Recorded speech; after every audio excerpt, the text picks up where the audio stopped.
പ്രിയപ്പെട്ട വിദ്യാർത്ഥികളെ, ഈ വീഡിയോയിലൂടെ നമ്മൾ ഡിസ്കസ് ചെയ്യുന്നത് ഗ്ലോബലൈസ്ഡ് സൊസൈറ്റി എന്ന 6ാമത്തെ ബ്ലോക്കിലെ അവസാനത്തെ യൂണിറ്റ്, 2ാമത്തെ യൂണിറ്റ് ശശി തരൂരിൻ്റെ globalisation and the human imagination എന്ന യൂണിറ്റാണ്.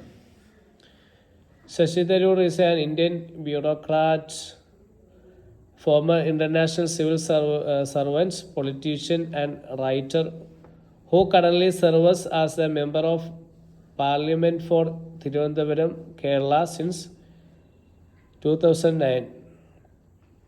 ശശി തരൂർ ഒരു ഇന്ത്യൻ ബ്യൂറോക്രാറ്റും ഒരു മുൻ അന്താരാഷ്ട്ര സിവിൽ സർവൻറ്റും രാഷ്ട്രീയ പ്രവർത്തകനും എഴുത്തുകാരനുമാണ്.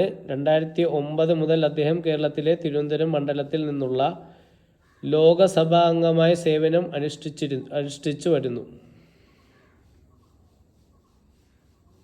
നമുക്ക് ഒബ്ജക്റ്റീവ് ക്വസ്റ്റ്യൻസ് ആൻഡ് ആൻസേഴ്സ് നോക്കാം. ഒന്നാമത്തെ question, where was the speech globalisation and human imagination delivered? Globalisation and human imagination എന്ന പ്രസംഗം എവിടെയാണ് നടത്തിയത്?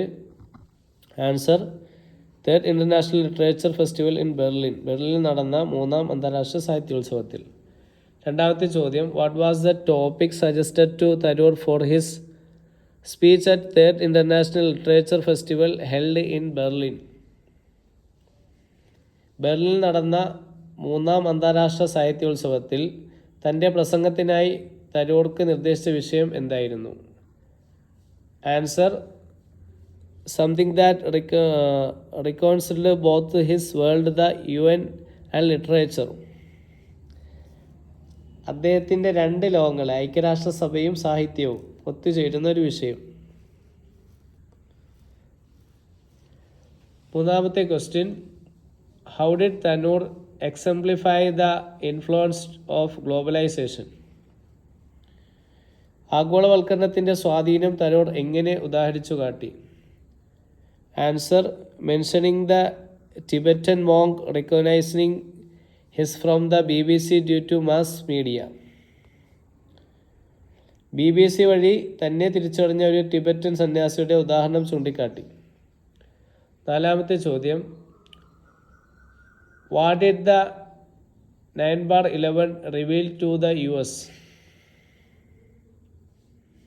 9/11 സംഭവം അമേരിക്കയ്ക്ക് എന്താണ് വെളിപ്പെടുത്തിയത്? Answer, it is its vulnerability and inability to retreat to isolationism. സ്വന്തം ദൗർബല്യവും ഒറ്റപ്പെട്ട നിലയിലേക്ക് പിന്മാറാൻ കഴിയാത്ത അവസ്ഥയും. അഞ്ചാമത്തെ question, who famously called the 20th century the American century? 20ാം നൂറ്റാണ്ടിൻ്റെ അമേരിക്കൻ സെഞ്ചുറി എന്ന് പ്രശസ്തമായി വിളിച്ചത് ആര്? Answer, Henry loose.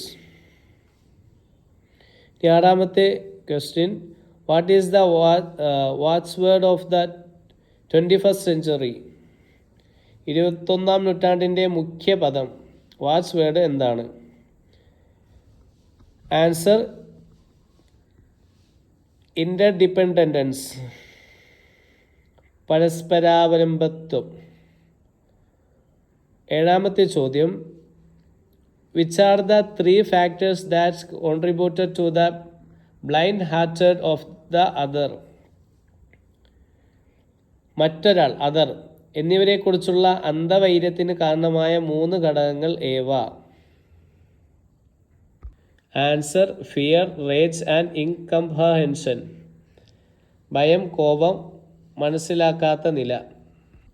7ാമത്തെ ചോദ്യം, which are the 3 factors that contributed to the blind, അതാണ് നമ്മളിപ്പോൾ പഠിച്ചത്. ഇനി 8ാമത്തെ ചോദ്യം, what are the handmaidens of propaganda?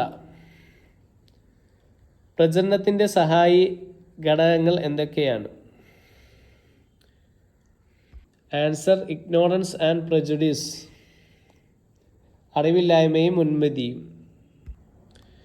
8ാമത്തെ question, 9ാമത്തെ question, how can terrorism be countered? ഭീകരവാദത്തെ എങ്ങനെ ചെറുക്കാം? Answer by dispelling fear, promoting understanding and addressing ഹാറ്റഡ് കോസസ്. ഭയം നീക്കുകയും പരസ്പരം മനസ്സിലാക്കൽ വളർത്തുകയും വിദ്വേഷത്തിൻ്റെ കാരണങ്ങളെ പരിഹരിക്കുകയും ചെയ്യുന്നതിലൂടെ. 10ാമത്തെ ചോദ്യം, what does the Tharoor emphasise as vital for countering conflicts? സംഘർഷങ്ങളെ ചെറുക്കാൻ തരൂർ പ്രധാനമെന്ന് ഊന്നി പറയുന്നത് എന്താണ്? Answer education and access to truthful information. വിദ്യാഭ്യാസവും സത്യസന്ധമായ വിവരങ്ങളിലേക്കുള്ള പ്രവേശനവും.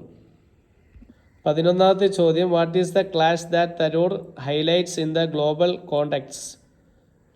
ആഗോള സാഹചര്യത്തിൽ തരൂർ എടുത്തുകാട്ടുന്ന ഏറ്റുമുട്ടൽ എന്താണ്? Answer religious fundamentalism versus secular consumerist capitalism.